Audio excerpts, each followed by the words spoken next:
আমার বন্ধু তুষার, আজকের স্টোরিটা তোমার জন্য। রাস্তায় দাঁড়ায় দাঁড়ায় পাইনাপেল বিস্কিটটা খাইয়া ফেললা, আর আমার দেখে সব বিস্কিট মুখে ঢুকাই ফেললা।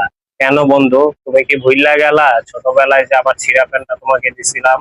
ওই ছিঁড়া প্যান্টটা যে তোমাকে আমি 3 বছর পইরা দিছিলাম, সেই কথা কি তুমি ভুইল্লা গেছো? কেমনে পারলা তুমি আমাকে দেখে বিস্কিটটা খাইয়া ফেলতে? যখন যে তোমার কাছে বিস্কিটের কথা জিগাইলাম, তুমি বললা বিস্কিট নাই, বিস্কিট শেষ। কিন্তু আমি তো দেখলাম তুমি বিস্কিট মুখের ভিতরে সব বইরা ফেলছো আমাকে দেখা। আরে বন্ধু, সেই ছোটবেলার কথা ভুইলা গেছো? একটা চকলেট মুখের ভিতরে দিছিলাম খাইতে, তারপর আইসস তুই। তুই আইয়া বললি বন্ধু কি খাস, আর মুখের চকলেটটা বাই করে তোর মুখের বইরা দিছিলাম। আর আজকে তুই আমার সাথে একটা পাইনাপেল বিস্কিট নিয়ে এমন করলি। কি হইতো বিস্কিটটা দিলে? 2 দিন নাইলে বেশি বাঁচতাম একটু বিস্কিটটা খাইলে। তো সহ্য হইল না। আমি অভিশাপ দিতে চাই না রে বন্ধু, কিন্তু অভিশাপ আমার মন দেয়। দিস না, দিস না, থাক।